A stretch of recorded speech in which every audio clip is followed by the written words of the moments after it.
made it, buddy. We made it. Training camp starts, buddy. 2 days. How about it? Man, it's been a long ride, but it's showtime. Let's go. Let's do it.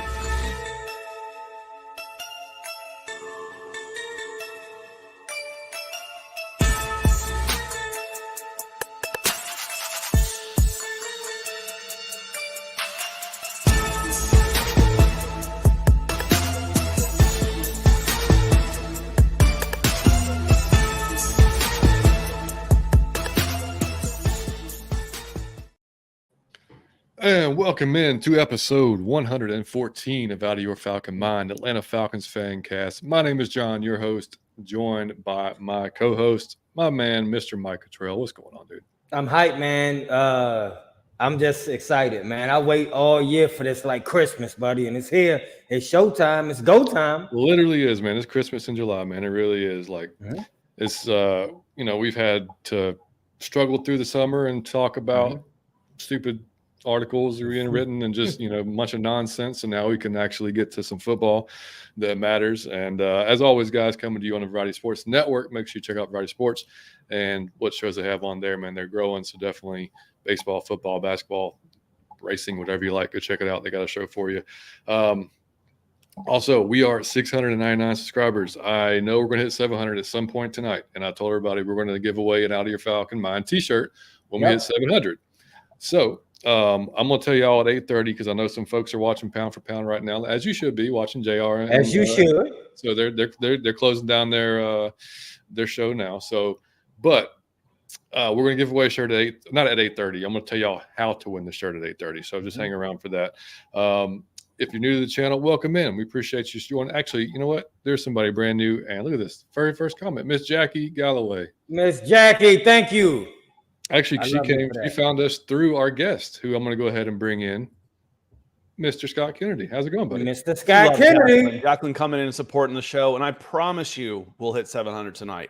Absolutely promise you. So make sure you're drop a link for your YouTube channel into all of them to make sure you're hitting mine, because we are simulcasting to two of my stations, my YouTube channel, and then Atlanta Falcons fans on All Falcons on Facebook. So should be lots of new audience, and happy to collaborate with y'all tonight. I appreciate you having me on.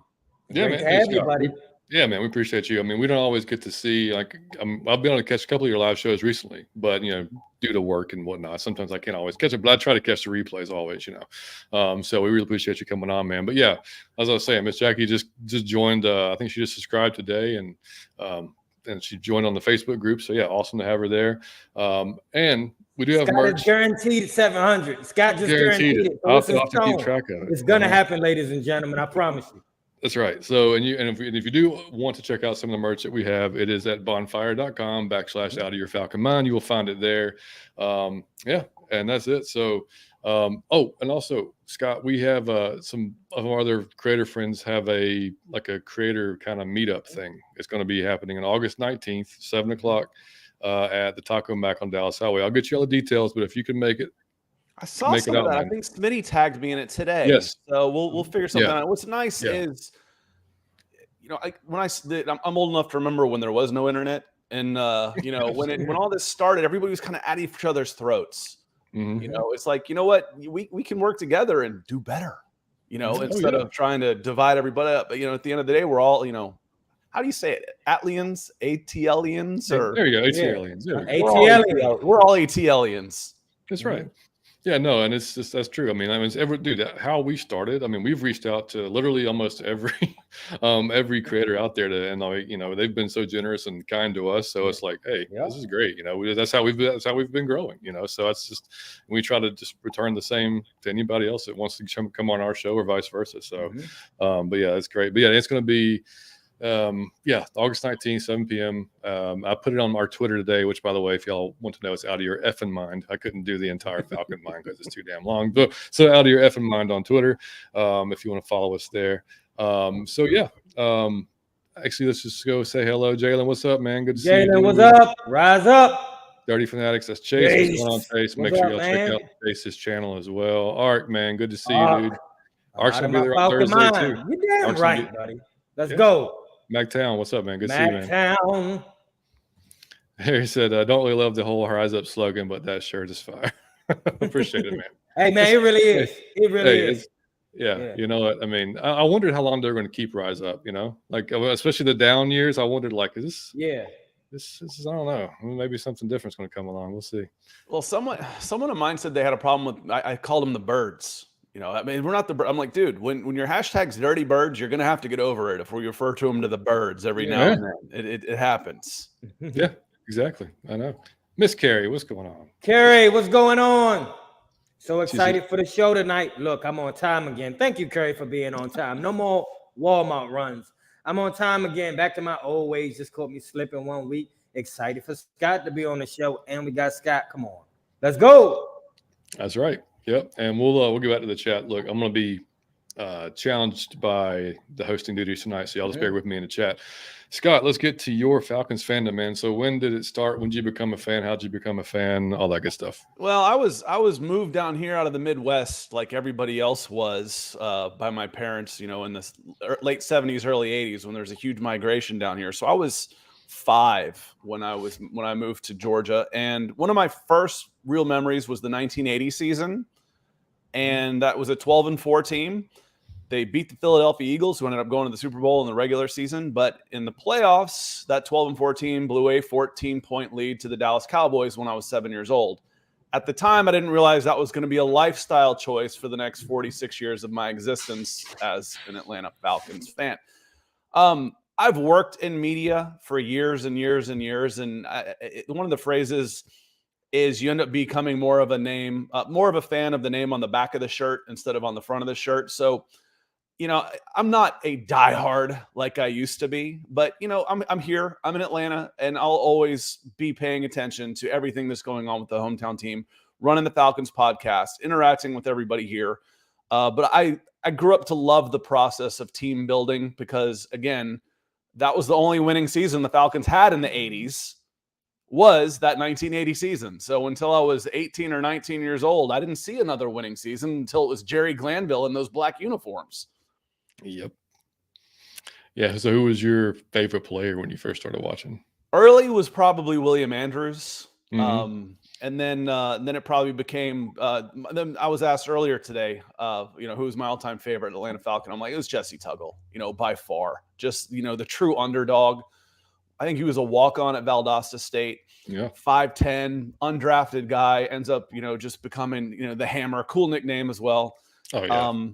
Lives in my neighborhood now. I live in his neighborhood. Let me rephrase. I live in his neighborhood. And they try to kick me off this show. I'm not going to miss Scott, man. Come on now. I got to meet him because his son, when I was covering recruiting in Georgia, his son was coming out of Peachtree Ridge, was a pretty good quarterback, Justin. So I got to meet Mr. Tuggle. I got to meet Jesse and awesome. Do some, you know, get to meet him a little bit. So Jesse Tuggle is my all-time favorite Atlanta Falcon. Oh, I love it, man. That's awesome. That's awesome. Yeah. So when for anybody that doesn't know, Mike and I started watching, we're really paying attention in about 1991. So Mike's from DC. He saw Deion play. That was it for him. Yeah, even though he was in the heart of Redskins country at the time, didn't matter. I'm from Virginia, but my parents moved down here when I was 3. So they were basically telling me, like, my dad was like, you got to make a decision. It's going to be Redskins, it's going to be Falcons. I don't care. And I was kind of teetering. And then right before, I think it was the 92, was it the NFC Championship game, the Falcons and the Redskins. I chose the Falcons. They lost. Kind of like you, Scott. I was like, oh, shit, did I go wrong with this one here? Because this might not. But it's okay. Chose the Falcons, stuck with them ever since. Those were formative years. You mentioned Deion Sanders. So, again, I was 7 in 1980. We get to 1989, and I still had not seen a winning team with the Atlanta Falcons since that 1980 team. So I became a fan of the draft. The Falcons had the number 1 overall pick in 88. So that was when I really started paying attention to the draft, when they took Andre Bruce, number 1 overall. He had a decent rookie season. And then 1989 comes along. Number 1, Troy Aikman. Number 2, Tony Mandarich. Number 3, Barry Sanders. Number 4, Derek Thomas. Number 5, Deion Sanders. 4 of those guys are in the Hall of Fame. So I'm 16 years old watching these guys there next year in the NFL, and I'm like, oh my God, this draft stuff is awesome. So, you know, little did I know it's not like that every single year. But yeah. Formative years. That draft, and you're talking about Deion, in a way, that draft and Deion Sanders helped shape my career for the next, how old am I now? 35 years of my life. Wild. That's a crazy. Shout out to Deion, man. He really did change a lot of people's lives. Jordan, what's up? Thank you, Jordan. Good evening, Falcons fam. Excited for this season. Hope everyone is doing well. Much love to all the Falcons content creators. Much love to you, Jordan, for always being positive, always rocking since day one. I love you, buddy. Appreciate it, Jordan. Yeah, man. Thank you so much, dude. Scott, I got to ask you a question. Yo, what did the Deion draft do to Georgia? Because I wasn't here. I was still in like DC. Like, what did that do? Was the whole city like, did y'all know he would be that? No, nobody did. In fact, I wasn't really paying attention. I know there was some excitement around him, and Deion came on with the Jerry curl and all the gold chains and all this kind of stuff. And I remember, my mom going, "Oh my God, what is this guy? This is, like I said, this is 35 years ago." And but Tim Worley, I think, is who went number 6 overall. I mentioned those guys, and Tim Worley went to the Steelers and was a running back from the University of Georgia. So Georgia fans have been bitching about Falcons not taking Georgia guys for the beginning of time. So there was probably complaints that they passed over Tim Worley, if I remember back then. So it's funny. I can't remember, people I worked with last year, but I can rip off the top 10 of 1989 draft classes. That's a real fan. That means I'm old. It's hard making new memories, man. That old stuff, though, it's etched in stone. I love it. Those are the best fans to me because when we win the Super Bowl, which we will win, you will be crying tears. I'll be crying right with you because it's a childhood that moment thing. For me, really, and I don't know that I'll ever be that passionate about it again. Just too much has changed in my life, but when I was 25 years old in that 1988, when Morton Anderson kicked the field goal to put Atlanta in the Super Bowl, that was one of the very highs of my sporting existence was that moment right there, beating that 15-1 Vikings. You dead inside now, Scott? What now? You like saying you dead inside now? Not dead, but I don't care as much as I used to. Now it's about, okay, my kid hitting the home run does a lot more for me than I got you. Watching Julio Jones catch a touchdown pass or, 2016 didn't help, but yeah.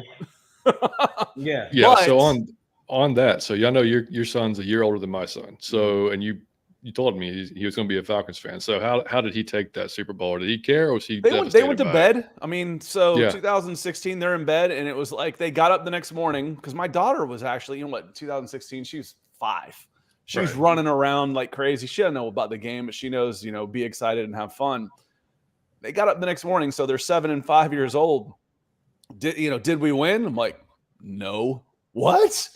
What do you mean? I'm like, no, and we haven't really talked about it ever again. Damn. That's family trauma. Dude, and honestly, the Steve Sarkisian thing did about as much to me that next year was, I'm like, all right, you're really going to hire this guy. I ran into Sarkisian a few times when I was out in LA as director of scouting. The guy's bad news. He's always bad news. And you're going to hand a number 1 offense to a failed sot, and it didn't go well. Wow. And then he didn't fire him. And that's when they lost the team. That was when that team was gone. That team was done right then. It's like, listen, you made a mistake. Don't double down on it. But that's neither here nor there. That's ancient history. We've got all kinds of good things going on with this team now. That's right. The reason I asked because my kid was same thing. He went to bed at 28-3. He woke up. Same deal. Did we win? No. It was 28-3. That was the final. Yay! He cried. I felt like a terrible father. I was like, shit, dude, you may want to watch somebody else. I'm not sure that. I mean, I want you to be a Falcons fan, but if you choose somebody else, I understand. But he didn't. He's been diehard ever since. Don't watch sports that much.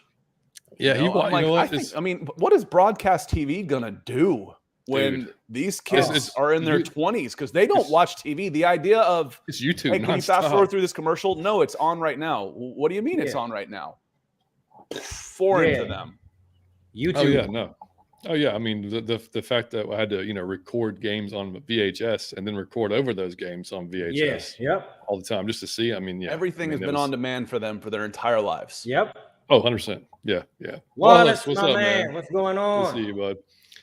Harry, what's Harry, going on? yeah, man. So that is from hexheadart.com. And I'm trying like hell to get a sponsorship from Hexhead because everybody loves it.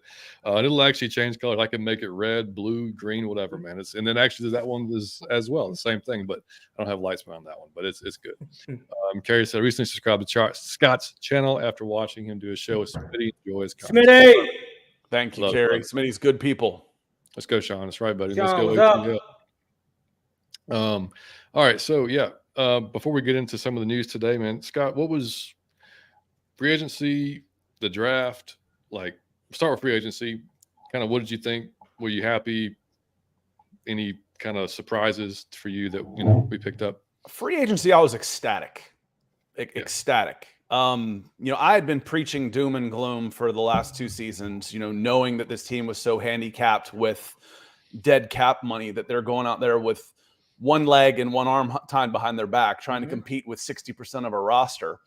Yep. Those of y'all who've seen me before, know I like to use the joke that they're going out there with Grady Jarrett, AJ Terrell, and a bunch of cast-offs from the Bears and Titans and trying to compete. And they still won 7 games.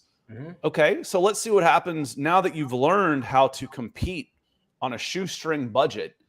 Take that scouting and that frugality, and let's take it where we can shop a couple of tiers up and get some players in. So going and getting a guy like Jesse Bates was a big ticket item, but then getting maybe sneaky good free agents like Caden Ellis, David Onyemata from the Saints. Meanwhile, you weren't forced to go and try and get a bunch of players on offense because your offensive line came around so amazingly over the last 12 months. I mean, where did Caleb McGarry come from? We were all ready to ship him out before last season. We were killing him. And Drew Dahlman finished the year strong. After struggling early last year, you had to replace your left guard. Okay, well, you can figure that out. That's not too hard. But I think the entire offense is homegrown right now, if I'm not mistaken. When's the last time that has really even happened for a team? And then to go out and spend and get good players on defense, you're excited. You're excited to see these guys have been putting a defense together. God bless Dean Peace for being able to do anything with Grady Jarrett, AJ Terrell, and duct tape in order to just try and slow people down and keep a game close so Younghoe Koo could kick a field goal and win the thing. That I'm excited. I'm excited to see what this team can do with actual professional. No offense to the guys that were there, but a lot of them don't have jobs right now. Yeah, no, it is what it is. They were on 1-year contracts, and I mean, if they performed well, they may have came back. If they didn't, then they weren't. And that was just sum total of it. Scott, I gotta ask you, are you? Because it has been a while. It's been a while since we've been good like this, or we've been hyped like this. Are you hyped to a realistic? It's still the Falcons. I'm not going to jump off the book. Or are you out of your Falcon mind right now? I don't get too high or too low with it anymore, man. I just don't. It's the way it is. I've been through too many ups and downs with teams that in another 10 years and after, you've had your kids and stuff and all this stuff, that I don't get too emotionally charged by the games like I used to. Plus that I'm a freaking curse, man. The Atlanta Braves are playing as well as they've ever played, and that's saying something. Every time I turn them on, they give up like 4 runs. Damn it, Scott. I'll go watch The Mandalorian or something and watch the box score. I distance myself from it a little bit. Plus now that I'm working, because I always worked on the college side of things. My career was high school football recruiting and college football analyst. That now that I'm professionally involved with the NFL, it changes the way you view things a little bit. You try and take your blinders off, which isn't that hard as growing up a Falcons fan, because it's not like I was growing up trash talking people all the time. Right. Except maybe the Saints. Yeah. Of course. There you go. Well, to backtrack a little bit, so how did you get into, all Falcons? Like, how did that all come about? Just to kind of go back to your. That's a long story. How I started doing All Falcons and the Falcons podcast was the latter part, last 10 years of my professional career, I was building networks for other people. So whether it was Scout, 24/7 for Sports Illustrated. And I was kind of like the construction guy. Once the house was built, they didn't need me anymore. So I'm like, you know what? I need to build my own thing. So I got back into content, and I'm having a blast doing it. So I really started getting into my YouTube page, about a year and a half ago, and it's knocking on the door of 4,000 subscribers, and I haven't really hit it hard.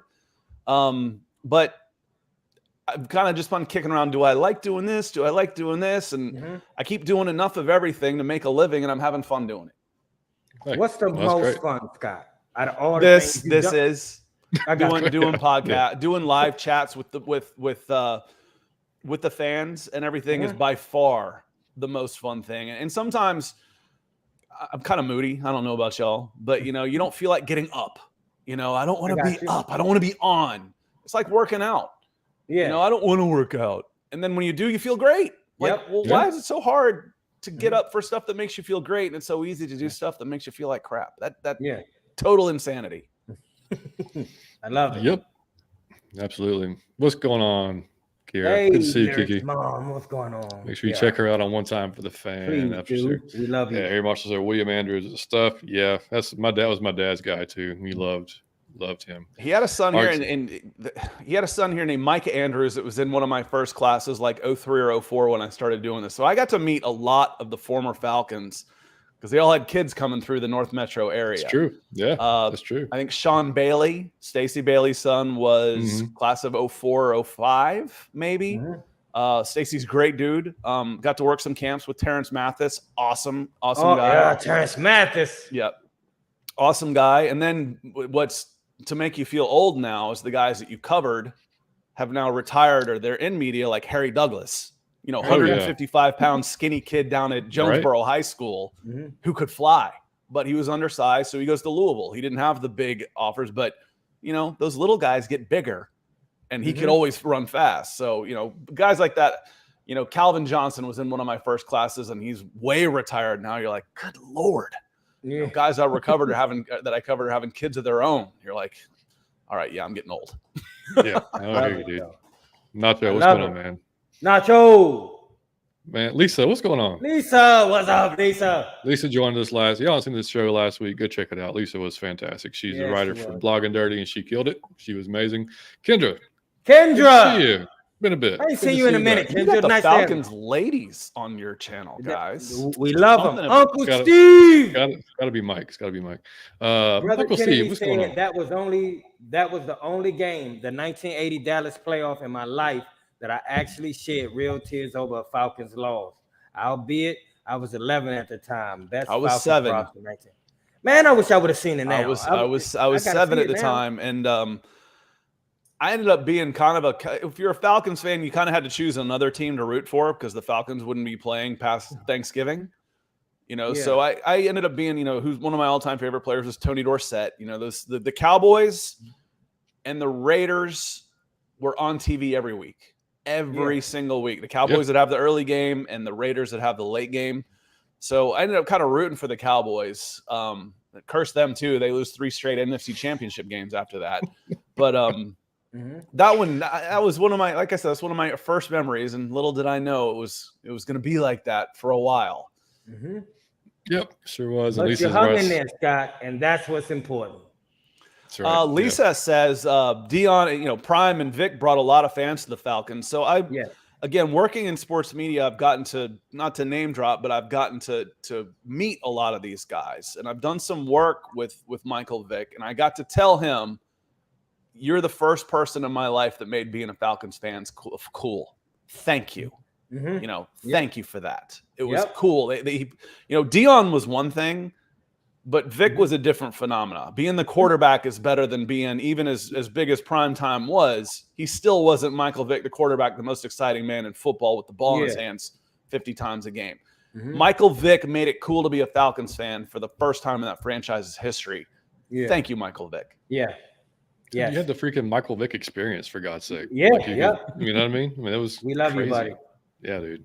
All right, so it is 8:30. I told y'all I would tell you what you can do to win the Out of Your Falcon Mind t-shirt. So if you watch the show for a while, you may know this. If not, it is posted on Twitter. You can find it if you go search in the media somewhere. If you, because I posted, I don't know, probably a couple of months ago.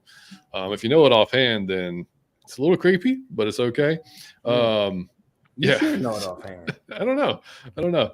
So, number one, you have the first person that emails us at atlfalconfancast@gmail.com will win whatever T-shirt you want. Just gotta tell me what you want. But what is Mike's dream car? He did a whole. You remember we did a whole thing about it. A whole segment. You remember we did a whole thing and we posted it. We clipped it. We posted. It was even a hashtag. We even did a hashtag. I don't want to say too much. Oh, about the only thing I know these days are sports and cars and kids movies. I could probably narrow it down. I don't know. Like man. A true dream car or like a realistic dream car? Oh, realistic. Very realistic. Yeah. Very realistic. You an SUV guy? No. Okay. No.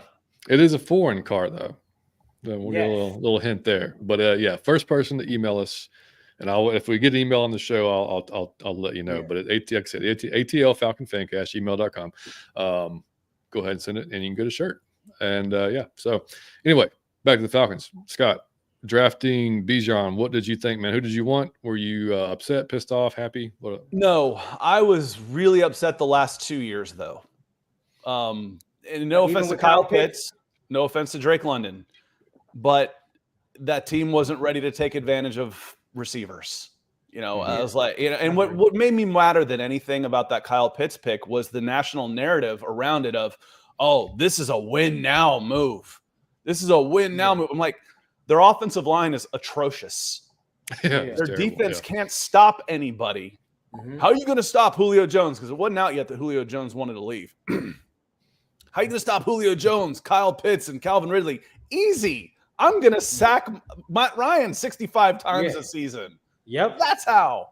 And then you still have a Swiss cheese defense. So my fear taking him when you're passing over a quarterback was that it's really expensive to get a franchise quarterback. Now, and if they hit on Desmond Ridder, that's hitting the lottery. If you get a franchise guy in the third round, that's priceless. You can't count on that. So you know how expensive it is to try and get up into the top 10 if you're not in the top 10 to get a quarterback, and there's a couple that were staring you in the face in that draft. My fear was you'd run through 2 years of his contract, still not have the quarterback situation settled. Sounds familiar. And people are talking about, hey, Kyle Pitts is, he's been kind of disappointing. This team wasn't ready to use Kyle Pitts. They weren't ready to use Drake London.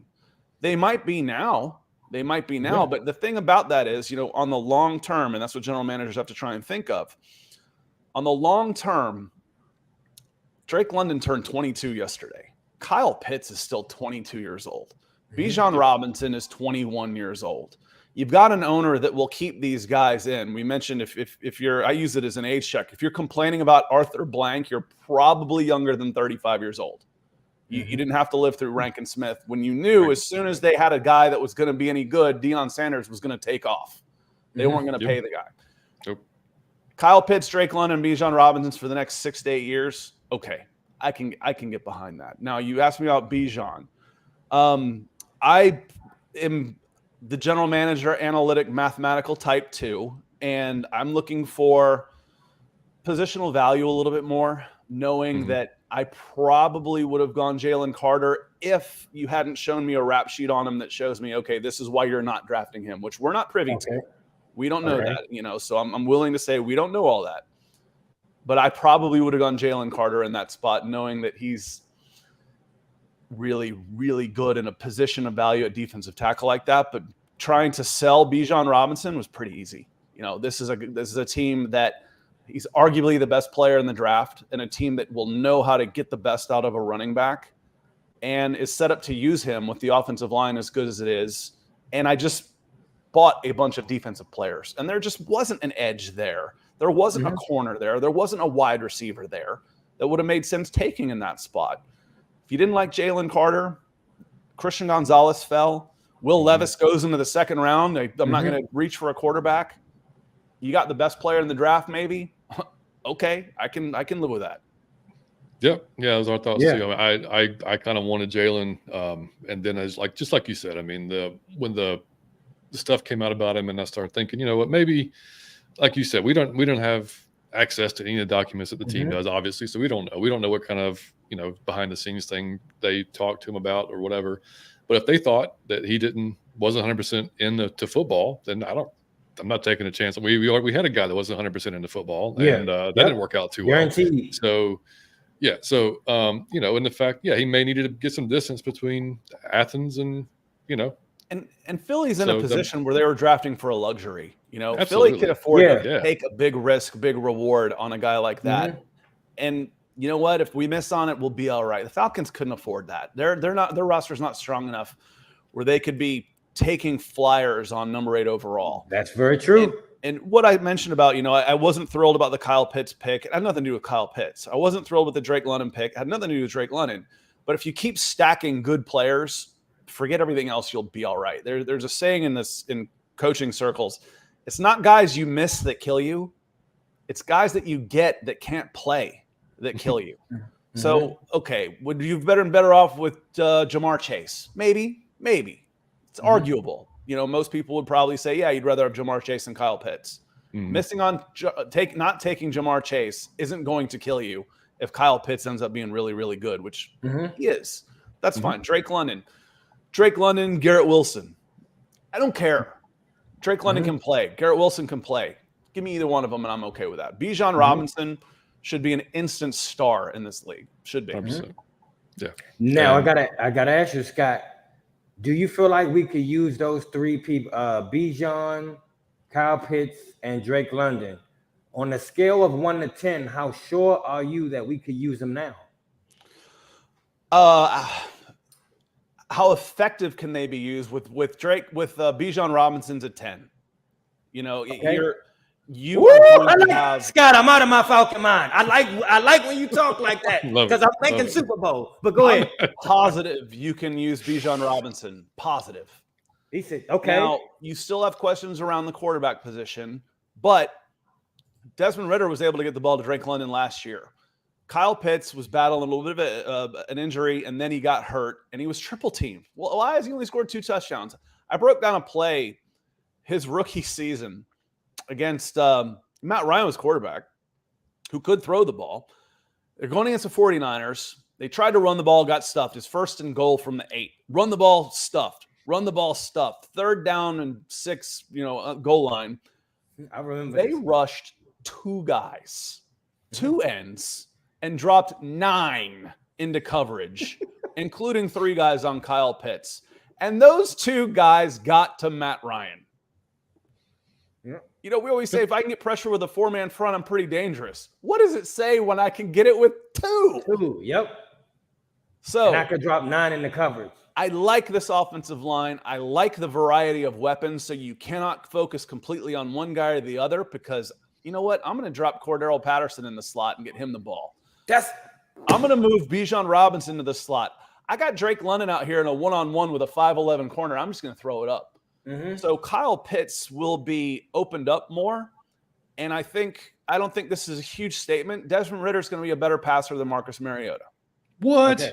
Yeah. Get the hell out of here. I know I'm out on the limb with that, but I feel good in saying that. He could be a more efficient passer than Mariota was. Did y'all know? Because I didn't until last week.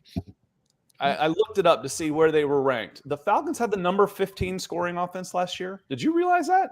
It's crazy, 15. Isn't it? I wouldn't have thought that. Yeah. They were a field goal away from top 10.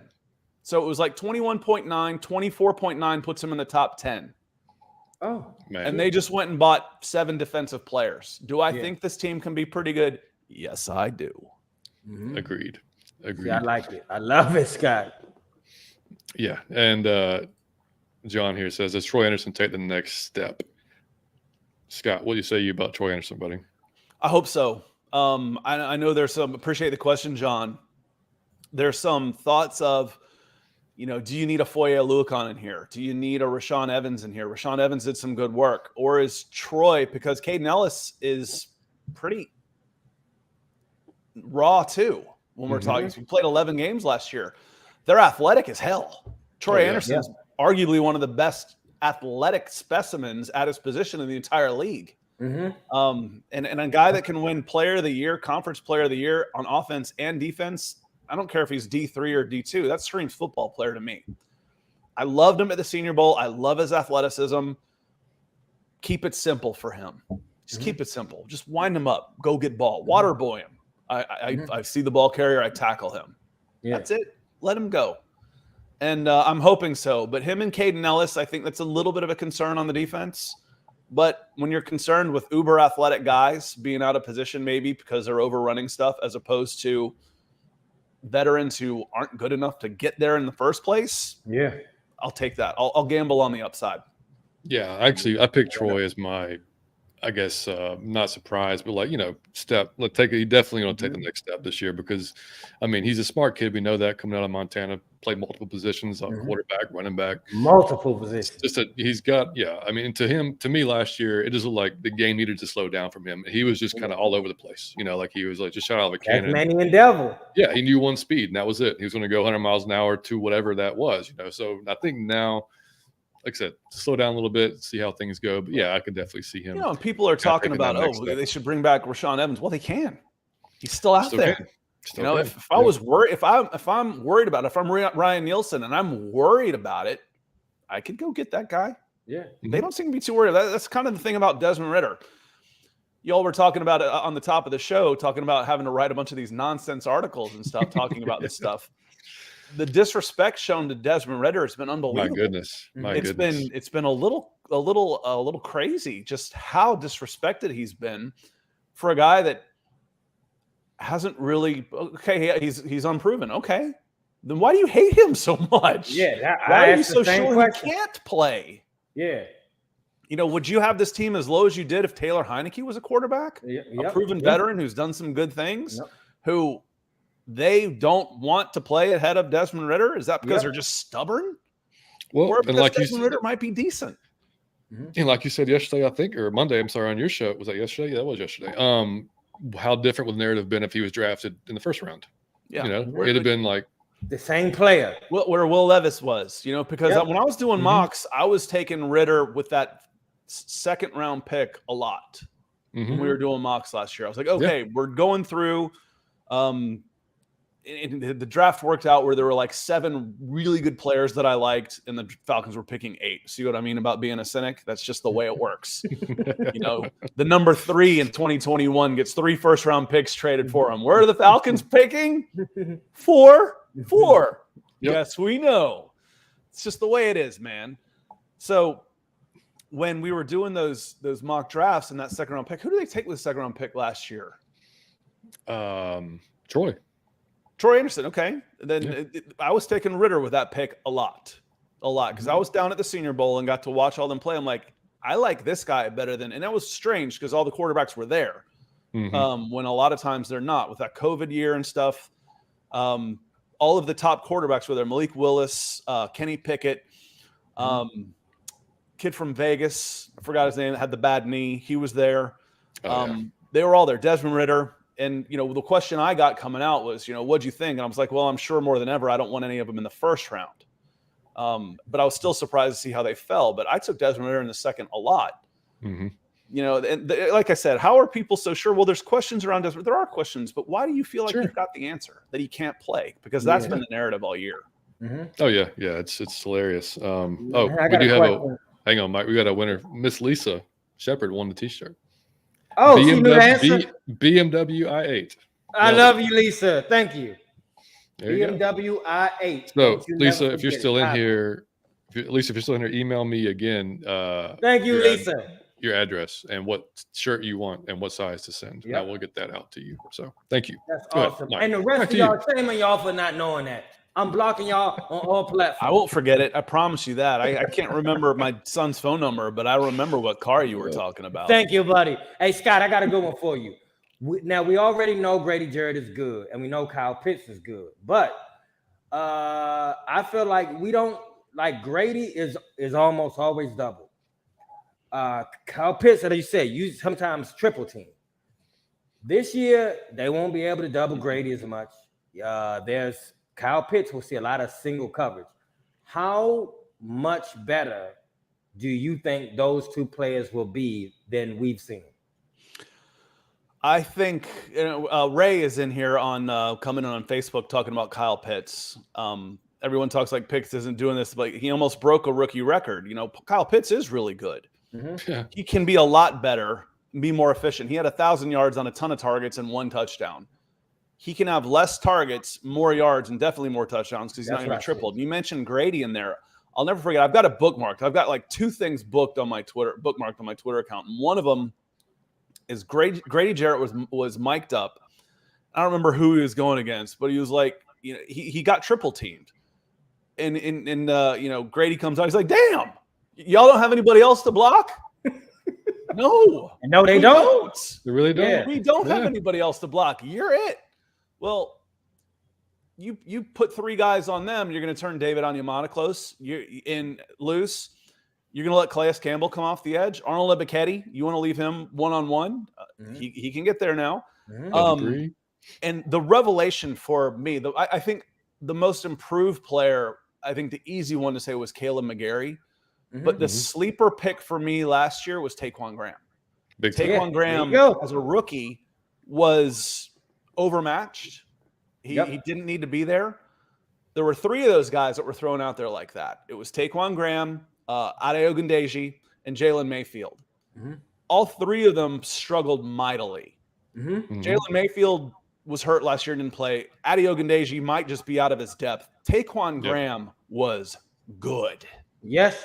He was good. You come back, and we're starting to be, it can be one of 4 or 5 guys you have to start. There might not be anybody that gets 10 sacks on this team. But there might be 7 guys with 6 sacks. And Grady Jarrett will be one of those guys. Yeah, I'm totally fine with that. And we said the same Scott thing. will tell you that he's here, but Scott is out of his Falcon mind. Scott ain't had a negative thing to say. Yeah, I fucking love him. I love him. He's out of his Grady Jarrett is one of my favorite. Again, the underdog factor, a little too short, falls to the 5th. There's a relationship there with Jesse Tuggle. Sure is. Grady Jarrett he's a Falcon legend. When he's done, you just put his jersey up in the rafters. 100%. And on to some of the news from today. So Caleb Huntley was put on the PUP list, which is y'all know is a physically unable to perform list, and then he was waived. Waived, not too much after that. Huntley was waived.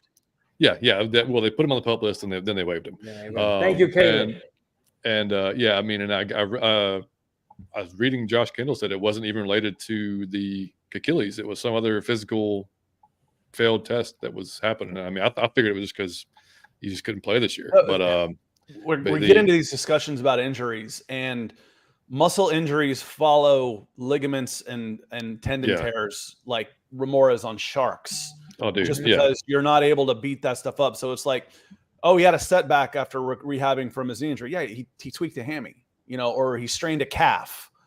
Stuff like that happens all the time. But I was reading through, I think Michael Rothstein, ESPN, did out a 53-man roster, and he had 4 running backs on there. I'm like, I don't remember who the 4th one was. I didn't even commit it in memory because I'm like, they only had 2 active in week 1 last year. Right.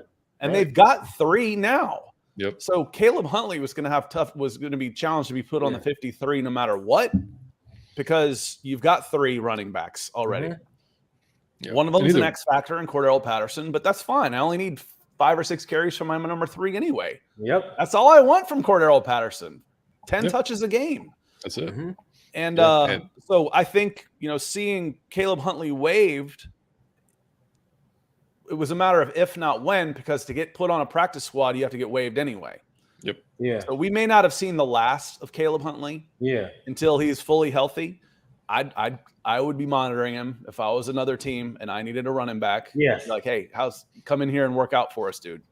Oh yeah. I mean, it's just that's just a tough, and Achilles is a tough one to come back from anybody, but especially a running back, especially one that, dude, that guy is explosive as hell. And he's also obviously tough as hell because he stayed in the game and picked up a blitz on the next play with a freaking torn Achilles. So, but that was shout out to him for that. And everybody can relax. We signed Michael Pruitt to a 1-year deal, which we'll get into him in a little bit, talking about how this offense is going to shape up. But I really like that move, though. I really like him. I really like he's coming back. With Calais was placed on a non-football injury list. He was there at camp today. He spoke to the media. I'm assuming, don't know. He's older. He's been through several camps. Don't know that he really needs to be out there just yet. I don't know. Doesn't seem like it's anything serious, so we'll just cross our fingers on that. Did y'all see Big Boy and Vic are collaborating, looks like, on a hype video, which hopefully should be better than last year's. So last year's was pretty much not good. Samuel Jackson had the best one. But the hype video for me last year was, y'all be patient. Be patient. This team is awful, and their schedule is tough. Be patient, because Arthur Smith can coach. Absolutely, yeah. And then Trevon Diggs signed a 5-year, $97 million deal with the Cowboys, which can go up to $104 million. Which I'm saying that because AJ is going to be getting paid relatively soon. That's probably where he's going to start, I'd imagine, right around $19 million a year. That's where he's going to be, because that makes, I think Trevon was the 5th highest paid corner, I believe, with that deal. So yeah, that should be interesting. And then of course they came out with the uniform schedule. We're going to have the red helmets 3 games again this year, which I wish they'd just make it kind of a permanent thing, so I just love them so much. But that's my favorite helmet. Yeah, but they'll be back this year. So yeah, that's good to see there. But and actually, I don't know, man. Scott, what was your favorite uniform that we've had so far? I don't know. As bad as they were in the 80s, I do like the 70s black uniforms with the red helmets going back to that's the one I like. Those look pretty tight, but I like again, the formative ages, the retro old but cool of the 80s with the red helmets and the red and white jerseys. I wasn't a Georgia fan, but still like the way those looked coming in. So, and the thing is, it's like there we go. I was like, that's the Tommy Nobis jerseys. Yeah. Those are pretty sweet. But I do like the red. I grew up with Falcons was red. Everybody else is black, man. Yeah, that's the one I like that. You like the red on red? Yeah. I do like the red on red. Me too. This is courtesy of big deal out of it. You probably got your alert set on Twitter for Atlanta Falcons official tweets, and they put out, like, during the week of the red uniforms, they put out like 10 a day. Oh, it's almost red. We was like, guys, we like it. Why don't you just change it? Everybody likes this. Just change it. We're not going to agree on much, but one of the things we're going to agree on is we like the red. You're going to get like 90% approval rate on that one. Did you like the gray pants? What was so tough watching the Falcons be bad when they were trying to be passing teams is look at that man on the right. Even when they were bad in the 80s, they had William Andrews and Gerald Riggs, and then they go to John Settle, who becomes the first undrafted free agent to rush for 1,000 yards. It's like, at least you knew the Falcons were going to go out there and hit somebody in the mouth, and then to see them, not, was really disheartening. Yep, and this was Mike and I's. I think this is why I like the old Falcon logo just so much better, because this is when we started watching it. But you grew up, yeah. I can't believe they selected Jeff George in this picture. Why the hell would you do that? That was the best you could do with Jeff George. That was a dick. Right, that was the time, man. Yeah, I like the white. I mean, the white and the red looks good with the black helmet too. Yeah, it's a good look. And I didn't really love these, to be honest with you. Nope, I don't think anybody wants to see those come back. And I don't like the black jerseys with the black pants. I don't like that at all. No, me neither. I don't like that. It's boring. I like Matty Ice somewhere. I love the red.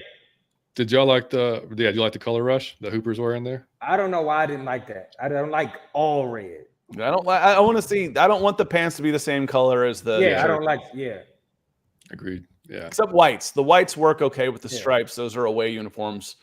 I can live with that. There was a question we were just to go back to. Damien comes in and asks. He says, "Will Patterson be happy with 10 touches per game?" And Damien, I say this because Cordero Patterson runs the ball like he's returning kickoffs, like everything he's trying to break loose. And if you remember, Damian Williams, when I mentioned they only took 2 active running backs in week 1, and Damian Williams gets hurt on his first carry. So it was just down to Cordero Patterson. He had like 25 touches in that first game. He can't last that way.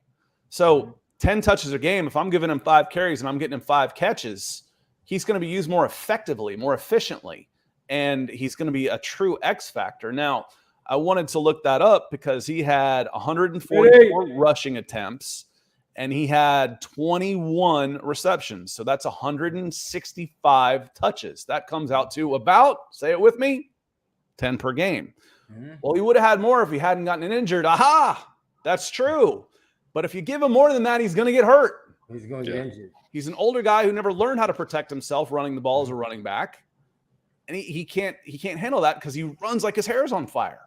So 10 touches per game is ideal for Cordero Patterson. And I agree with that because he's saying touches and not carries. He'll be happy with if he can catch that ball sometimes. Right. He's electricity. If you tell him, I'm going to throw you some passes and you're going to get some swing routes or he going to get to throw or do anything, he'll be fine. Believe me. He wants to preserve himself. He want to be there at the end of the season like everybody else. He'll be fine. He's still electricity on the sideline or in the game. Trust me. He'll be he was probably one of the happiest. I wish he had come to Atlanta sooner. It's not easy to be. I mean, do you remember the difference between when Mike Smith, who was the running back 2 years ago? It was Mike Smith. Mike Davis. Mike Davis, thank you. Yeah. Mike Davis from Stevenson High School comes in, big grin, and by week 10, he was just a broken man. Oh, yeah. Just a blocker. Yeah. Every time he touches the ball, he's got 3 guys hitting him in the backfield. It was just a broken man, like worst season of my life. And Cordero Patterson's able to come out there and does everything with this megawatt smile. I mean, just lights the place up. I'm like, that's not easy. And then F the money. This is where I want to be. Yep. It's not easy. We haven't had that in Atlanta. No. We haven't had guys like that in Atlanta. And it's a special thing when they behave like that. Yeah. When they want to be here, because this hasn't been the easiest franchise to play for my Falcondom. Yeah. No, of course not. Yeah. And I mean, he would have been, I would think he'd be one of the happiest guys in the world when we drafted Bijan. Being like, hell yeah, I can stay healthy the entire year. I can be you guys saw it. Like, I mean, at the end of the last season, late in the games, when he wasn't hurt, I mean, he would wear down. He wasn't moving at the same speed as he was early in the season. So yeah, he should be preserved a lot better. He should be the number 2 receiver, really, like in the slot. Mm-hmm. And not the number 2. I mean, the number 1 receiver, Kyle Pitts, Drake London, 1-1A. And again, I don't want to pigeonhole these guys into positions because they're going to be lining up all over the place. Yep. I envisioned yesterday was talking about it. I can actually see, as big as Drake London is, if you come out, if it's like 3rd and 3 and you come out in a dime package, moving Drake London and Kyle Pitts in as tight ends. Yeah. Put their hands down and running over a defensive back right in front of you. So these guys are going to be lining up all over the place. So touches are the key words for me, not necessarily carries. Scott, I got to ask you this because this is really important to me. We've seen, because we can argue talent. It's some people that say, man, we overhyped with the players we got. They not as great as we saying they are. I could care less. But what I'm saying is, how do you feel about the new attitude that our players seem to have? Because you like Drake is a tough guy. Like, he caught some passes in traffic. Cordero is not running out of bounds. He's gonna try to run you over. Right. Tyler, I seen him carry 3 people on his back, like a bowling ball with legs. Troy Anderson will take your head off if you get caught in crosshairs.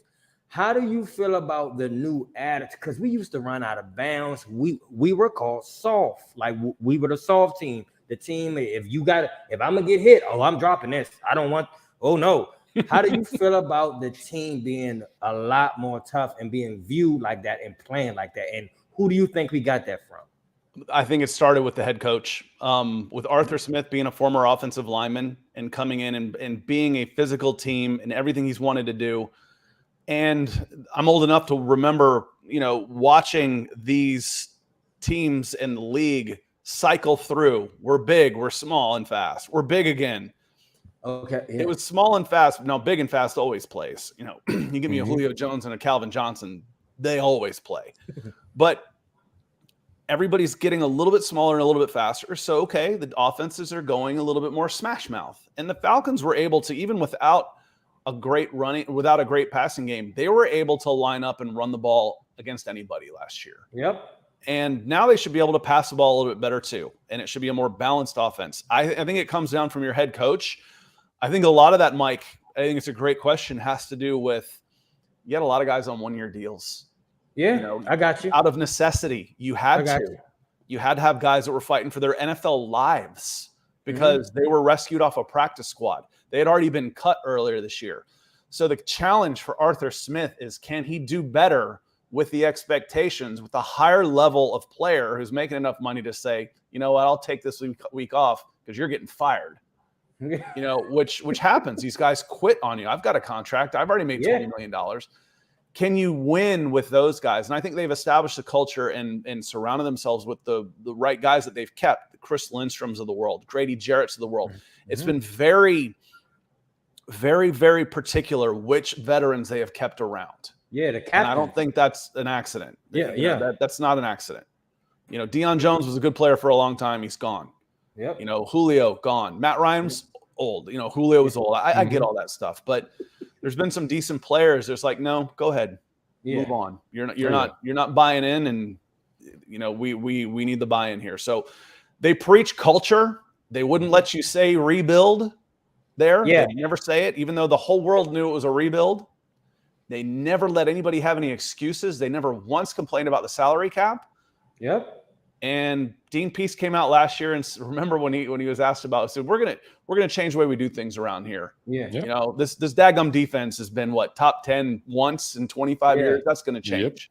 Yep. So I think it starts at Arthur Smith and him and Terry Fontenot work together hand in hand. They're not boss and subordinate. They both report right to president of football.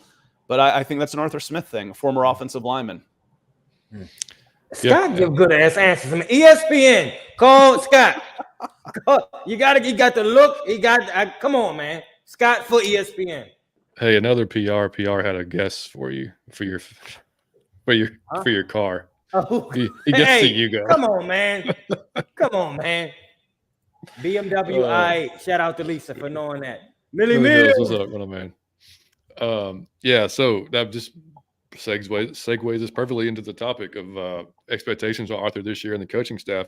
Good article by Josh Kendall on The Athletic yesterday talking about, and basically it was just will more Falcons chess pieces mean more scoring in year 3 under Arthur Smith? Because Arthur's referred to players as chess pieces before, more than one occasion. He did it when he first was hired by Arthur Blank, and then just recently talking about it. And even when they were talking to Drake said, you're not going to know where any of us are. You're going to have to try to find us. You're going to have to go out there and play our style of ball, which is aggressive and physical. And that's kind of echoing some of the guy, like he talked today in the media. He said, him and other receivers have been out there working with Dez and the entire offseason. Kyle's been out there the last couple times. Obviously he's still trying to get his knee, or was trying to get his knee right. So not doing anything stupid, trying to go out there and make dumb cuts and whatnot. But so, yeah, I mean, basically, Scott, when you're talking about the guys that, drafting Kyle, drafting Drake, at the points that we did, number 4, number 5, now Bijan, number 7, these type of players that, I mean, obviously offensive weapons, but you look at what Arthur could possibly do with them. And you kind of see now, kind of like, okay, you can kind of go back and look and say, like, okay, I kind of understand now. Like, I get why these guys were drafted when they were, because it wasn't for that season. It was for kind of like now and then going forward in these next few years. Now, like you said, hopefully Dez is the guy and we can really put together. Right. That's the question. That's the question. Are you okay at quarterback? If not, you've got 2 top 10 picks at receiver that you still can't use. Yeah. Right. And that's the worry when you made those picks.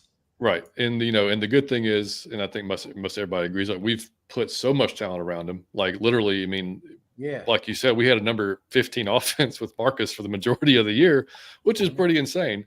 So, I mean, just the fact that, and I see a lot of folks saying, like, hey, Kyle's got to have a great year. He's got to prove that number 4 pick. To me, I don't really care so much about the numbers, because we watched Julio be a, whatever you want to call it, a decoy for however many years in the red zone, because you never get the ball. That was always a complaint, right? Never get the ball in the red zone. I have a theory on that, by the way. Okay, tell me that in a second. I'm down to hear this, yeah. But like we just talked about a second ago, McCole Pruitt, right? So now if he's back in the fray here of the by the way, very deep tight end room, which may be spelled the end for our boy Felipe Franks. He may be out the door this year. If he's not, I have no idea what's going on. Like I really have no clue. Blackmail. It has to be. But regardless, obviously, look, Desmond had a great rapport with Michael. He scored 4 touchdowns in the 4 games that we were here last year. So, I mean, just another guy that can be used in this offense to where you can have a 2 tight end set with Jonnu and McCole Pruitt and Kyle still on the field somewhere else. You know, like there's just so many different combinations that he can pull off with these guys that we have. That's going to create just headache after headache for any defensive coordinator out there. I think one of the mistakes that the national media, even Falcons fans or fantasy fans make right now is to try and judge an Arthur Smith offense based on what they've seen the last 2 years. Right. Because he's getting by with what they could. And with Matt Ryan and you know, Calvin Ridley wasn't hardly even there. Your number 1 receiver that year is Russell Gage, for goodness sakes. And Kyle Pitts, you know, a rookie. And, you know, a hobbled Matt Ryan and an offensive line that was pretty bad. Caleb McGarry hadn't played well. Jalen Mayfield was god-awful through no fault of his own. He shouldn't have been out there. I think Matt Hennessy was at center. He wasn't all that good either. Jake Matthews has been nice and steady, but the offensive line was terrible. And I think Arthur Smith even came out and said a couple weeks ago, Matt Ryan was here just 2 years ago, and he wouldn't recognize a lot of the things we do now. Yeah. So fast forward a year, you know, and you got Marcus Mariota limited at quarterback. The offensive line improved dramatically, but you're not sure of that the first 6 weeks of the season. Your number 1 is a rookie, you know, Kyle Pitts, and then a rookie, and Kyle Pitts is hobbled a little bit, and then he's gone. But now you should be able to go out there with what is arguably the best offensive line in the NFL, you know, top 5 unit. I think most people would agree on that. And then if I line up there, let's say I got a 2-minute drill at the end of the half, and I line up there, I got Tyler Algier in the backfield. You mentioned him earlier, carrying guys around. He was like that in college. It's not a mistake that I think he was the number 2 guy for yards after contact in the NCAA. Oh, wow. That's a translatable stat. That's one of the few that moves forward. He's a guy that likes contact and breaks tackles. I can go Kyle Pitts, Drake London, Cordero Patterson, and Bijan Robinson in a slot in my 4 wide receiver single back offense. That's dangerous. Now I can run at you. I can do all kinds of things, but I've got options. So I'm not going to prejudge an Arthur Smith offense. Well, what good does it have in a wide receiver if he's just going to run the ball 70%? Man, he was trying to kill games last year. Let's limit the possessions, keep it close. See if we can get down to the 4th quarter and kick a field goal and maybe win a 17-15 game. They were just trying to survive the last 2 years. I think it's going to be very, very, very different. Great point. You're going to see more balance. You're going to see more vertical in the game. And you're going to see the ball spread around a lot more. Because you can't, like you said, I mean, and I don't think folks should worry too much about the individual numbers of whether it's Kyle or Drake, whoever. As long as we're winning and we're scoring points, like I don't care. Like I don't care how many touchdowns he has. I don't care how many catches he has. I think that'll all just kind of come naturally with the offense because, I mean, as Damian says here, he said you need 2 dominant wide receivers really to use Pitt successfully. I don't know about 2 dominant ones. I just think. Yeah, I mean, how many teams have had 2 dominant wide receivers and a number 1 tight end? You know, it's. You know, there's only so many guys you can double. I mean, on the field, you know, you can talk about who the dominant tight ends are, and do they have 2 dominant wide receivers? Do they have a number 1? I mean, I got to go back to the days with, you know, the Cowboys. I was going to say the Cowboys and the 49ers dynasties where they had, you know, Alvin Harper and Michael Irvin, and I don't remember, wasn't Novacek. Jay Novacek. Jay Novacek. Was it Novacek that played with those guys? And then you go back to the 49ers dynasties with John Taylor and Jerry Rice and whoever, you know, Dwight Clark was a receiver, but whoever's playing time, Brent Jones, I think, was playing tight end with them at the time. Brent Jones. Damn. You can do it. I can move Bijan into the slot. And if I get him the ball against any defensive back at 235 pounds, good luck. Good luck. He's got 6 yards just through forward momentum. And then one thing, Tyler, there's weapons out there. Is there a legit? I saw a big Twitter conversation about this team's not serious. Mac Hollins is your number 2 wide receiver. I'm like, fine, look at a depth chart. I don't care. At the end of the game, let's sort by number of receptions and yards, and let's see where Mac Hollins ranks. If he's higher than 5th, I'll be shocked. Yeah. I mean, I've said it before on the show. I could care less who wide receiver 2 is on the depth chart. It doesn't matter to me because it's going to be so interchangeable throughout the year. You're going to see Bijan lined up out there. You're going to see Kyle. You're going to see CP. And I mean, what you said about Tyler too. Tyler caught the ball a lot in college as well. I mean, they used him a lot on the backfield, which he can also catch. So, I mean, so that's another thing that people forget, that just because Tyler's out there in whatever package doesn't mean it's going to be a run. They could absolutely that could be a pass play, and that makes it even tougher. And that's the whole positionless football that Arthur wants to play. And we've heard it over and over again. We talked about it, a couple of shows ago. I love it because it's something that's so like, you just imagine if you're the defensive coordinator trying to figure this out. Like, okay, how do I bracket this? How do I stop this guy if I'm trying to double this guy? Like, there's so many things that can go wrong. And Arthur is just trying to find space. He's just trying to create space on the field and get one of the guys open. And you saw that last year, even like I said, with Pruitt last year, with the touch. Well, actually, with the Desmond Ridder throw in the end zone too. I can't remember who it was. Dude was wide open. Yeah, like he fooled the hell out of. I can't remember. I think it was the Tampa Bay game or it was the Arizona game. But you can see some of those types of plays already that he's ran that's been successful. And he's first year was shaky. I thought still called it. He did the best he could with what he had. I thought he made a good improvement last year on his play calling. I expect him, just like the players, taking another step this year, especially with the amount of who we have now. As I expect him that just to be ramped up even another notch. So I'm excited, man. I can't wait. I mean, and as far as the defense goes, Scott, what do you anticipate? John, hold on. Before we get in there, I want to hear his theory on why Julio wasn't getting them touchdowns. Yeah. Not going past that. So, why wasn't he, Scott? Unfortunately, Julio was used like a running back. You'd see there wasn't a ton of, most of his targets weren't way down the field. There were some, obviously, but a lot of times it was 3-step drop, slip screen. Yeah. And then he's working. It'd be 6 carries for 75 yards. Yeah. You get into the red zone and he's on the sidelines. Yeah. Because that you used him up to get him down there. I got you. Okay. That was part of it for me. It was like they used him as an extension of the running game. And it's like, how many times did you just not say he was a decoy, but how many other times you say, why isn't Julio on the field? Yeah. Oh my God, dude! How many third downs? How many do you remember downs? That? Well, that's why. Would he be off? That's why he had third downs. He had 6 carries for 60 yards on the drive to get down there. Yeah, and that ain't easy as a wide receiver. So they overused him and did not use him efficiently and effectively, and he was just one of the most physically gifted players ever step on a football field. Yeah. Putting a pin in the you need 2 dominant wide receivers to use Kyle Pitts effectively. I'd still disagree with that. And Damien comes in and he mentions a really good trio was Julio Jones, Roddy White, and Tony Gonzalez. Mm-hmm. Use that same logic and just switch the names out. Yeah. You have to have 2 dominant wide receivers to use Tony Gonzalez effectively. No. Hell no. No. Tony Gonzalez is a beast. Tony Gonzalez was always going to be a beast. Yeah. Roddy White was really good. Julio Jones was really good. All of those guys individually were terrific players. They didn't need each other to be terrific players. The fact that all 3 of them were out there was pretty special. But Tony Gonzalez didn't need Roddy White and Julio Jones in order to be used effectively. He was a Hall of Famer before he came to Atlanta. Oh, big time. And Millie said, I'm sorry, Bijan has to prove it to me. Everything looks good in college, and I believe he can do it. Man, but then do this every show. But hey, I'm rooting for him, though. See, Millie, and I'll say this, Millie, man. Like, I was late. I was late to the party on the Bijan. Like, I was against drafting a running back that high.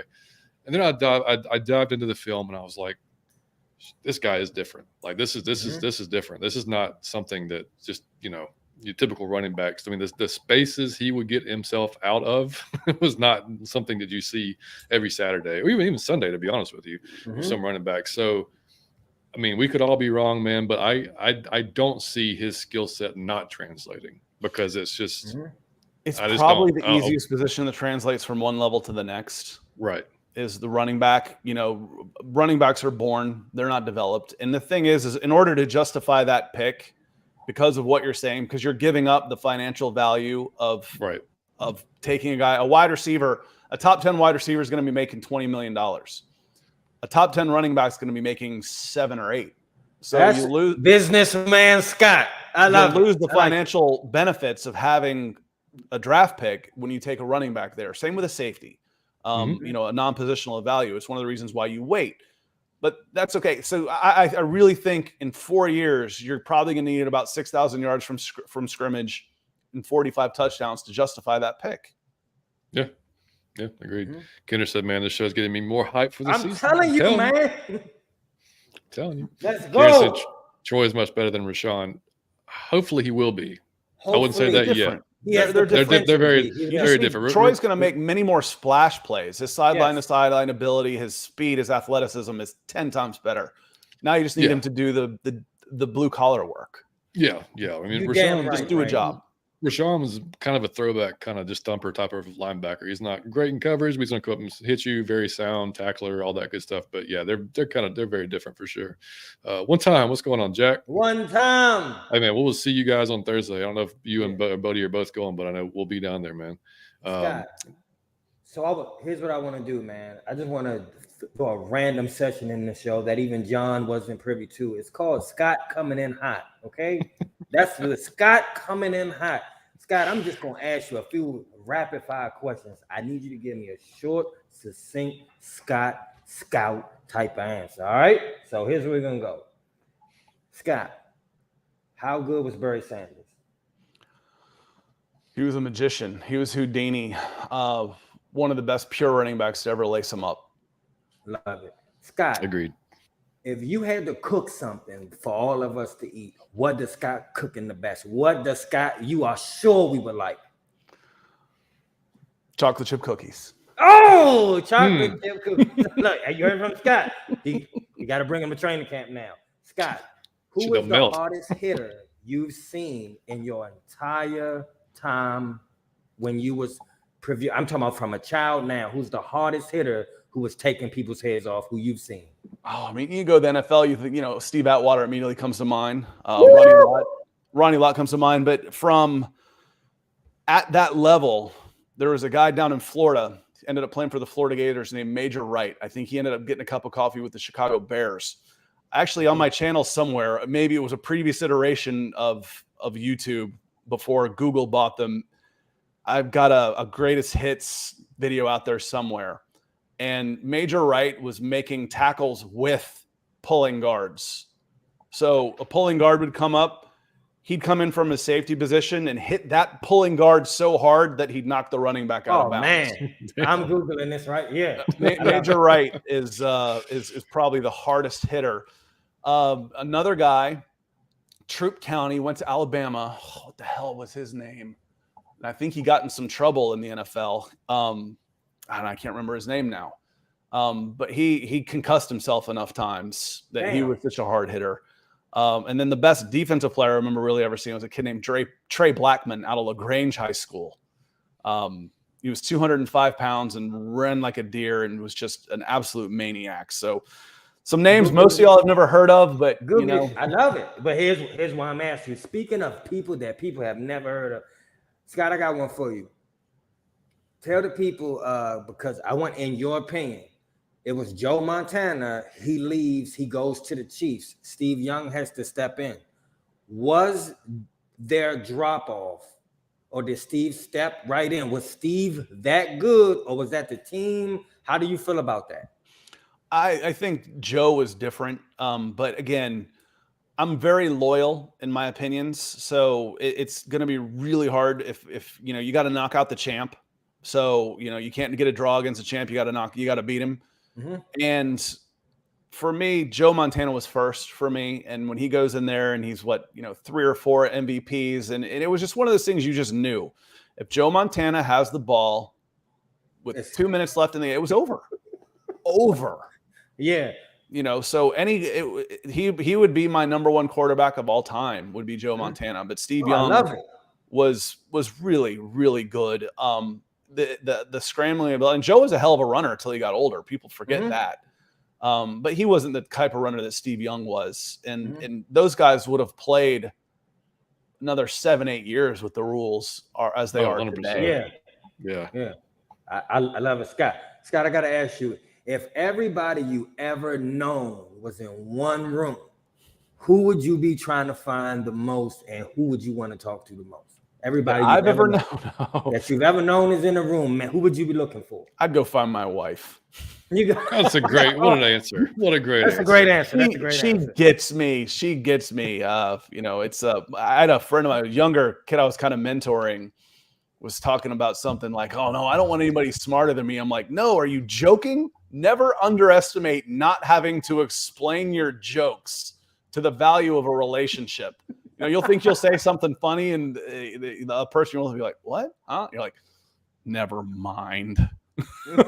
I love it. Scott, what do you say to the people that have dragged us all across saying that we just are not serious, that we have not made the moves, we don't look serious, they got all this stuff to say about us? What is your opinion on that? What do you say to those folks? I would just say wait and see. You know, I would say that giving away, this team wasn't in the position to give away 3 first-round picks and $200 million to a quarterback. You're just dooming the player, and y'all know who I'm talking about. Yeah. You're a guy that wasn't even available and was never going to be available, Lamar Never Jackson. available. Yep.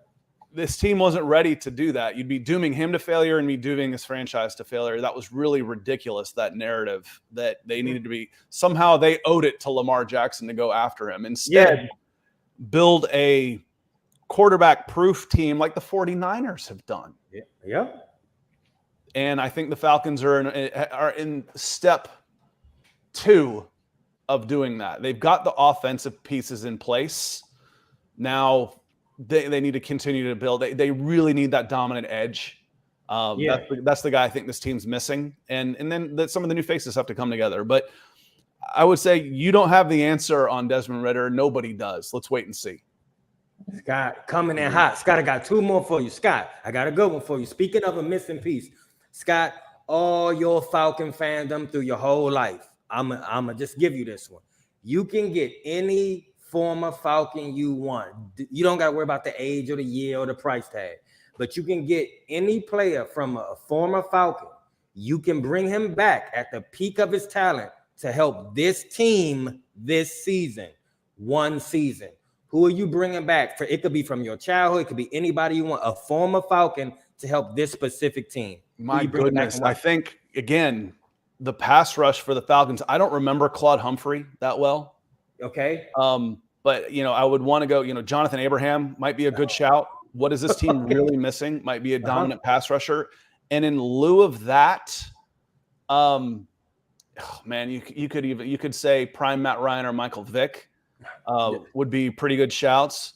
But the surest thing might be Deion Sanders opposite AJ Terrell. Oh! And then I can turn those guys loose up front, knowing I've got the backside covered. Nah.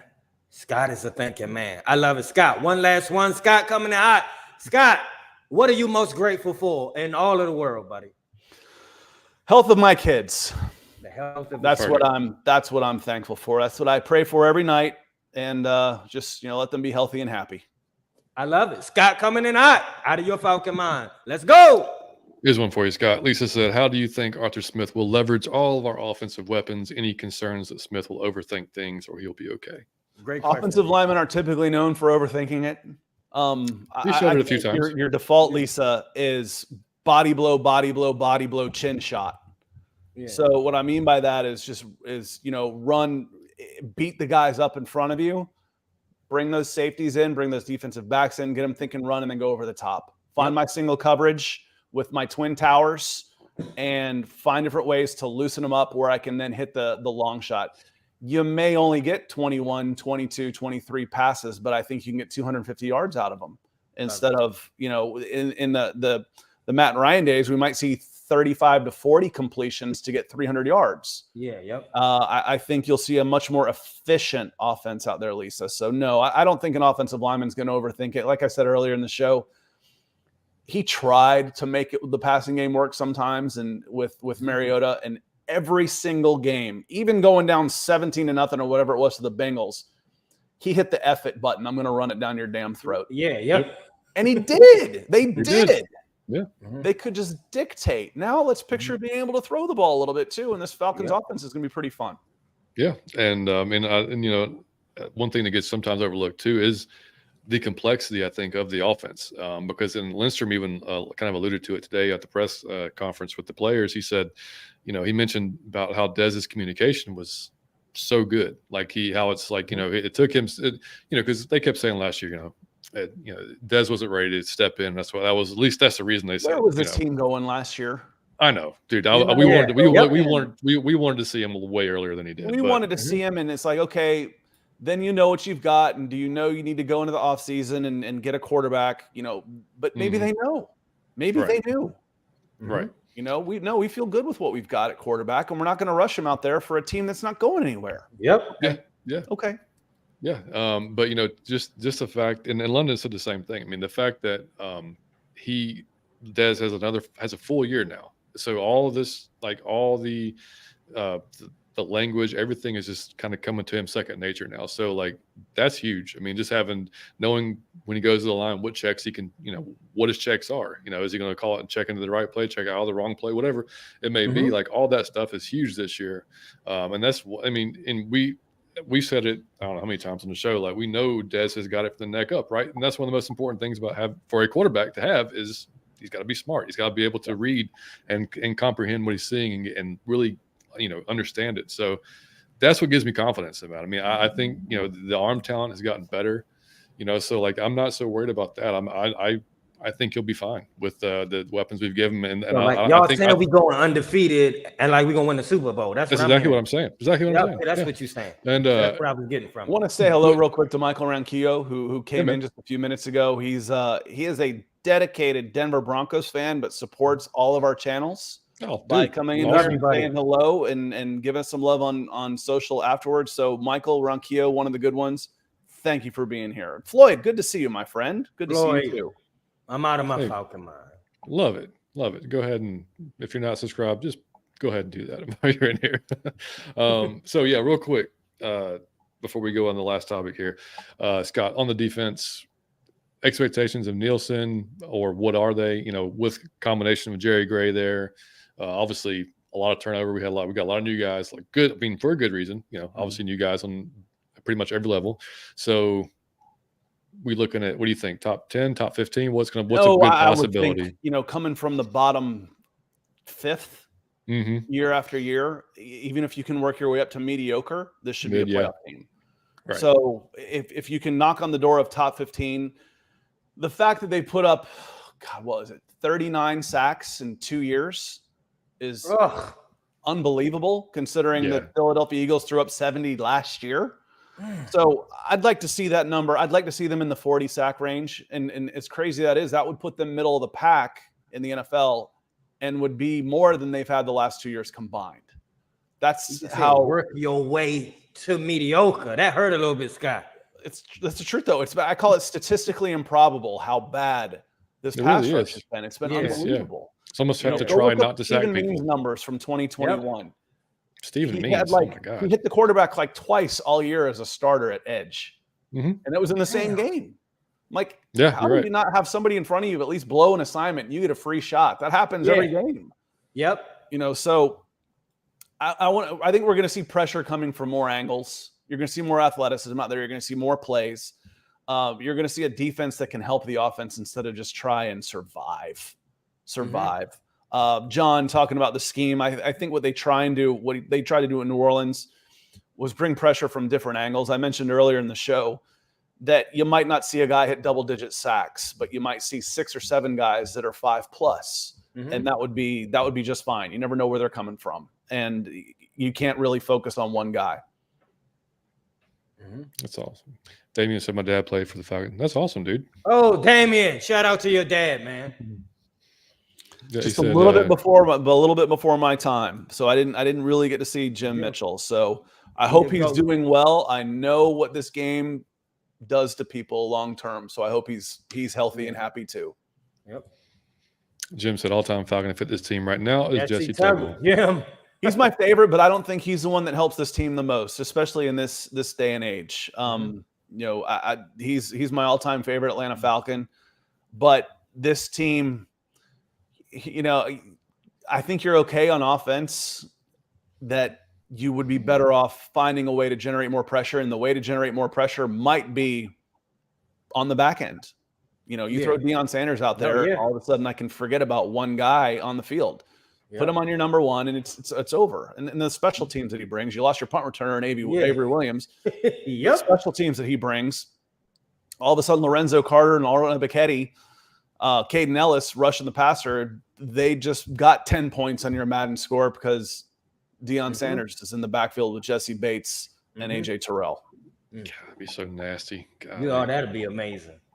Yeah. No, that's one of the things I'm most excited about this year, just watching the defense improve. I mean, just seeing, you know, like you already talked about how Grady was so, you know, pissed off about not having anybody else to go after. I mean, like, you know, that's the thing. That won't happen this year because you're gonna have Onyemata and Bud Dupree and Calais Campbell and Taquan Graham and possibly Eddie Goldman, you know, coming off the not playing for a couple of years, you know. So I mean, he may be reinvigorated and ready to go. Who knows? Regardless, we're gonna be so much deeper on the line. You know, and we're deeper in the back end as well. So I just don't know how you don't make I think that, like you said, I think, you know, middle is very, very doable, you know, and the best case scenario, maybe even higher than 15, who knows? But I mean, we'll see, man. It'll be fun to watch, but I can't wait. Hey, Peep Goated, man. Hey, appreciate you checking it out. Thank you, buddy. First time watching the stream live. Appreciate you, dude. Jim said, ladies and gentlemen, the time is upon us now. Name the Falcons defense. I'm pulling for Chris Blitz too. Let's come up with something.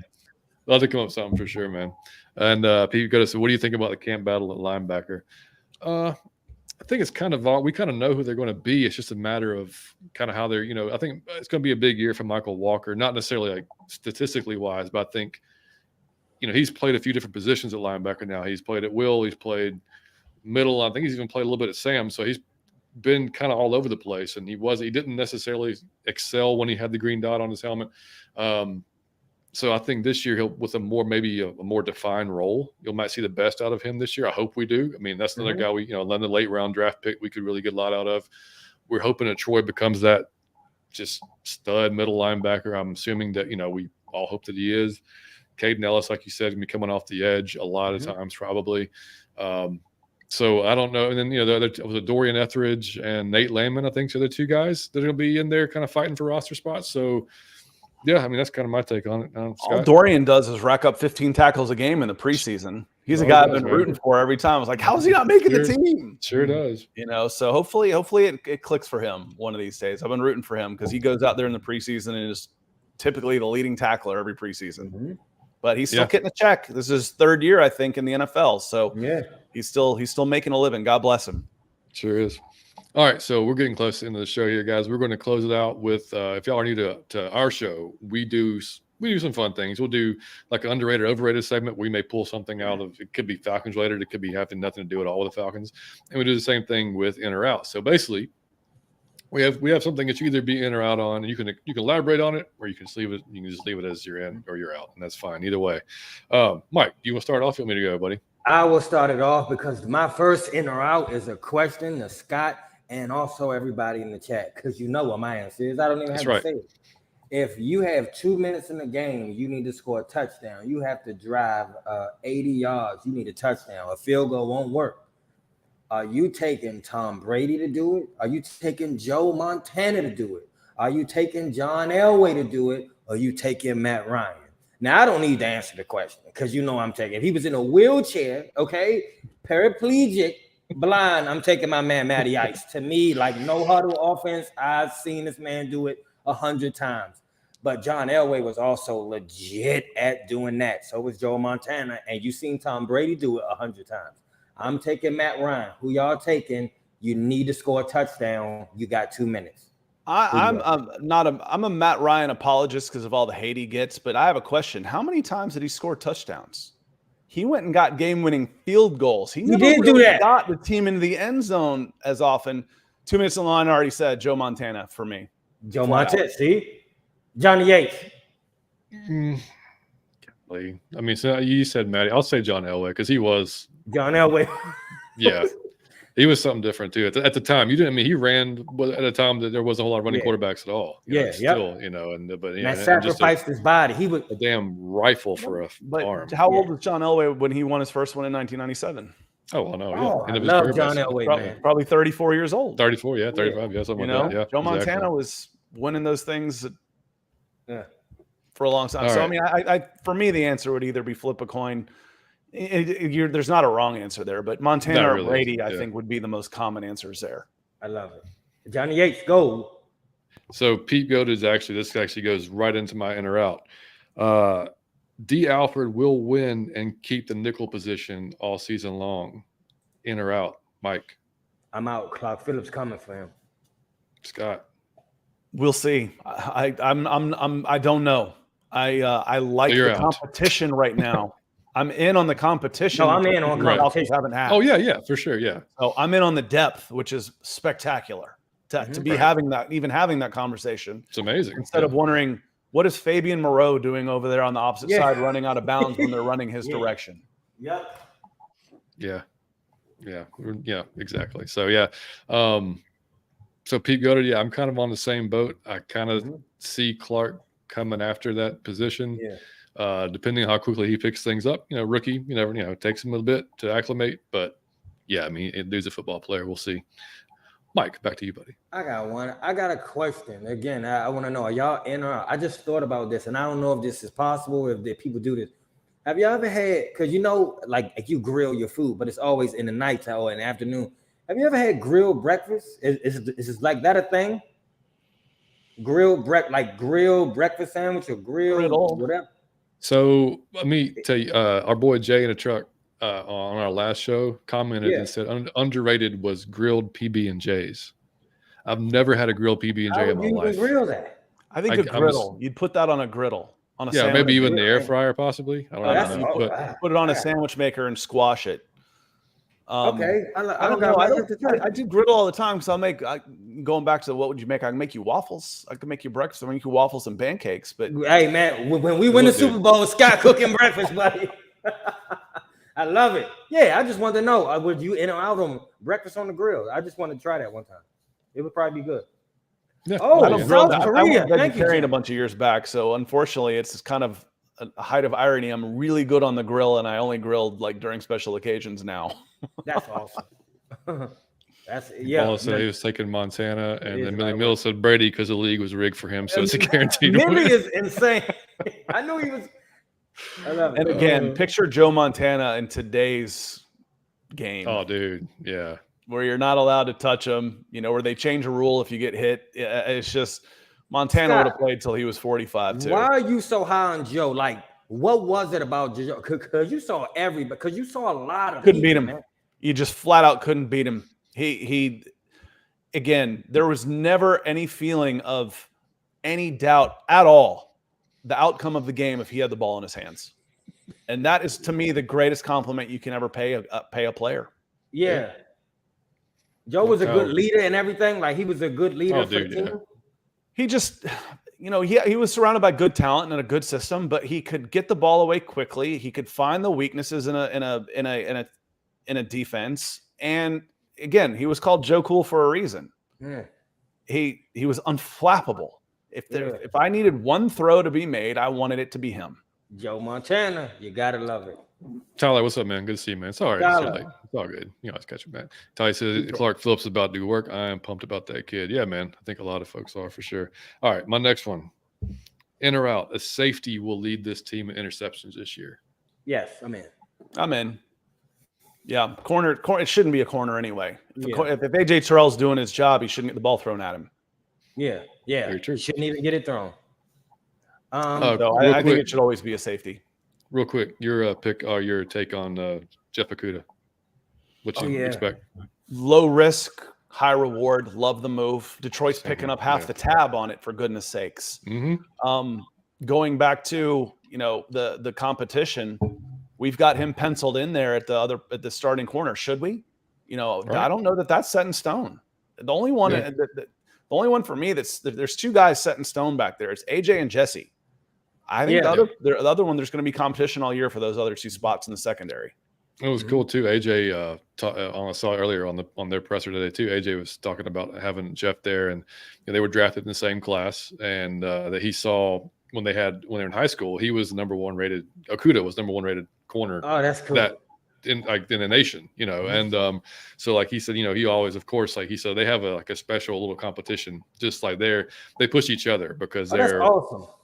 yeah, because he said, I mean, his words were like, because there's a lot to prove. Like I think AJ still feels like he has a lot to prove, even though he's had some great couple of years. Yeah, I still feel like that kind of has a chip on his shoulder too, because he wasn't drafted maybe as high as you wanted to be, and then Jeff obviously being drafted, what was he, 3? Yeah, he was number 3 overall. And, yeah, and Wallace Smith, I think Okuda is the number 2 cornerback also. And again, I would love for him to have a Caleb McGarry year. He was disappointing his first 3 years, didn't get his 5th year option picked up. He's playing his 4th year as a pending free agent. Go get an 8-figure contract, kid. Go get $15 million. Yeah, that would be a very, very good problem to have. Oh, how are the Falcons going to keep Okuda and AJ Terrell? That would be a good problem to have. Yes, absolutely. Yep. Speaking of a good problem, I got to enter. Oh, he said a grilled P&J is a grilled cheese. Way doing it is a. Oh, you mean like a grilled? Just do it the same way, yeah. Squash it. He's saying, all right. Well, I got one. Waffle House at night. I got Bobby. You crazy? That's become a thing for me and my son coming back from baseball games. I'll Dude, tell you it really is. It really has. My son loves it. So I got one for all y'all. Are y'all in or out that if Desmond does struggle, Taylor can step in and do the job just fine? I'm in. I think Desmond's got a long leash, and if he's pulled, he's done. That would be the end of it, and the Falcons will be in the market for a quarterback in 2024. Yeah, I agree. If he get pulled, he get done. Yeah, I'm in on that. Yeah, I like Taylor. I like what he's made of. I think he's a smart kid. Yeah, I think he can do the job if need be. I don't think that will happen, but I agree. I think that's a good case. In or out, Bijan will lead the team in touchdowns. I'm in. It's a tough one. I'm going. Yeah, I'm in. I'm in because I think he'll touch it. He's gonna catch. He's gonna run. Yeah. He made double number 2. That's how confident I feel about that. Yeah. He just really said teams are going to try Okuda early though. It just has to. You're right, man. Yeah, definitely going to try him. Yeah. So I got one last one. Quarterback throwing for 35 touchdowns again. Yeah. It's going to be Bijan. Mm-hmm. So I got one last one. And Bijan could have 6 touchdowns receiving too. Very well. That's what I'm saying. And man, I would love to see him at receiver. I want to see him on the damn punt return, to be honest. I do. I want to see him everywhere. I heard so many good things. I heard he could do anything. He could block, he could run, I want to see this. So I got one last one. Y'all in or out? Deion Sanders was the only true shutdown corner there ever was. I'm in. I'm out. Oh, Scott said, Scott, who else? He said it so fast. He's the best coverage guy in the history of this game, as far as I'm concerned. But it doesn't make him the only shutdown corner to ever play the game. Scott, you got to tell Dale Revis. I mean, Champ Bailey. Who was the argument with at that time that Deion Sanders was number 1? Do you remember? Champ Bailey? Rod Woodson. No, Rod Woodson. Oh, yeah. Rod Woodson. Yeah. And I'll take Rod Champ Woodson too. Yeah, I'll take Champ. And I'll take Champ too as a shutdown guy, and keep an eye on the kid over in Denver, Patrick Surtain, also. Absolutely. Yeah. Moving forward. But no, he was the best. If I got you were talking about one throw to make, it's Joe Montana. I got one guy to cover. Now there's a story. First meeting in Dallas, they're going coverage this, coverage that, and Deion, could be an urban legend, but it's probably true. Deion says, "Oh, stop." He walks up to the whiteboard and circles the guy on the receiver. He says, "I got him." Walks back and sits down. That's all you need to know. Damn. I don't need anything else. I got this guy. You guys figure out what you're going to do with the other 10. Yeah. Prime time. We love it. We will end it with this. In or out, the Falcons will have 10 or more wins this year. I'm in. In your gut. Like in your gut. 7. Scott said he's not hesitate, Scott, but you saying 10, like 10, 11, 12, or you saying 13, I'm 14? 10 and 7 right now. So if you're going to say 10 or more and I say 10, I better say I'm in. There you go. I know you're in, Mike. 17 right? Undefeated, buddy. I'm 17, undefeated, Super Bowl. I'm not going no less than 17, buddy. No, I went through it yesterday morning on my show, and I was like, okay, I see 8 and 9 being on the table. I really can. if Desmond Ridder struggles and you've got some of these road games, 8 and 9 is on the table. Scott, I can't picture 7 and 10. But as I went through it, I still came up with 10 and 7. Yeah. Can you see 12, Scott? Yes. Just in your yes. Yeah. Oh. Yeah. I think 8 is the floor, and I think the ceiling is probably 12. Oh, love it. You know Love what? it. You know, man, I mean, honestly, like I don't remember this much positivity around the preseason of a Falcons season in a long ass time. Like a long time. Even before 16. It helps when the absence makes the heart grow fonder.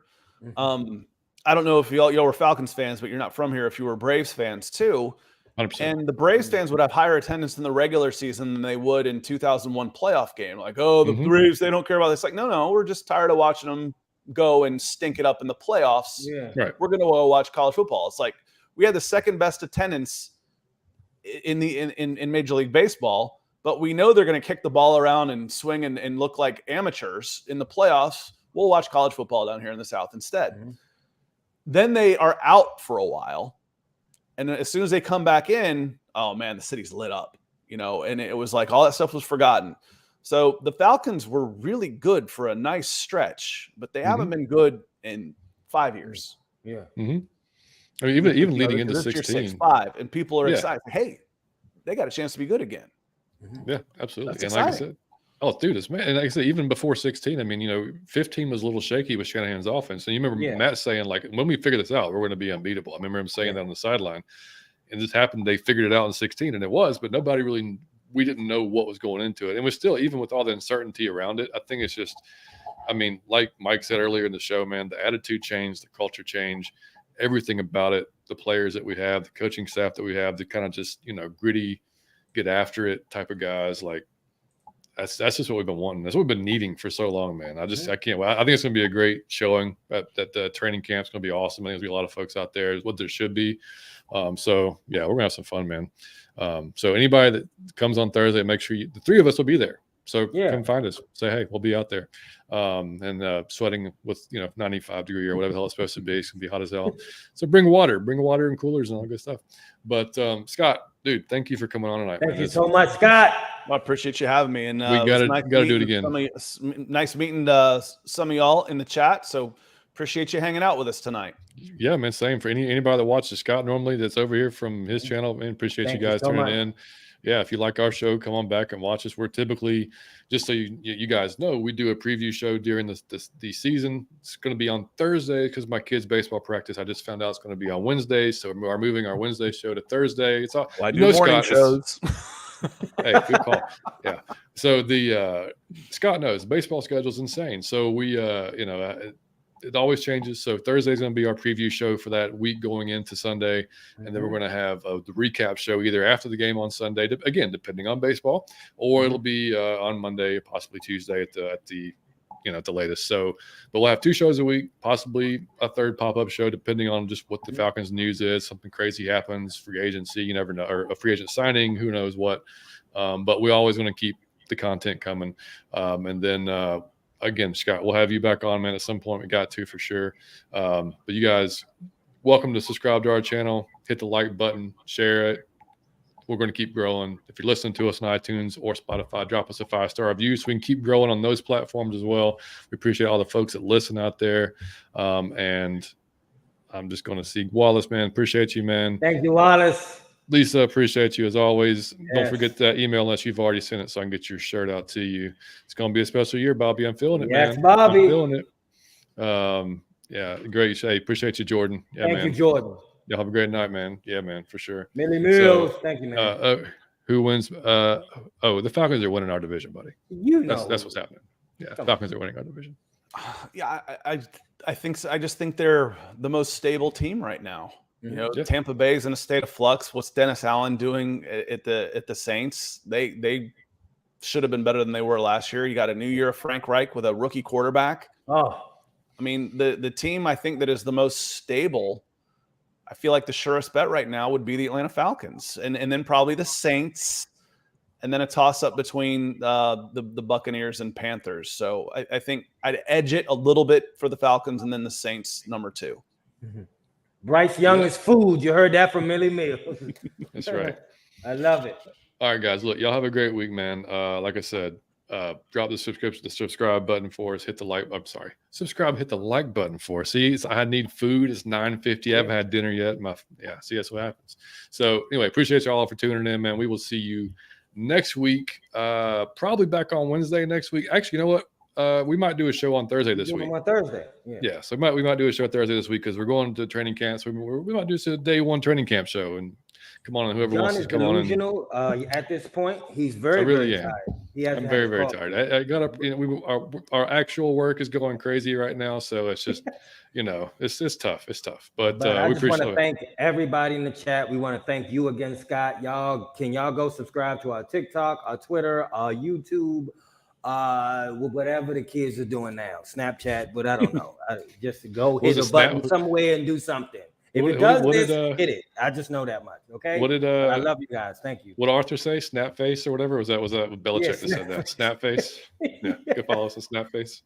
Yeah. And make sure, the guys, y'all in there that's our typical viewers, make sure y'all check out Scott's channel or subscribe to him as well. Please do. Great content. Scott, tell everybody where they can find you before we hit this. Yeah, you can hit me up at Scout Kennedy on Twitter X, or just go to youtube.com/Scott Kennedy if you want to find me. Both of those will work as well. Love it. Mike, take us out, buddy.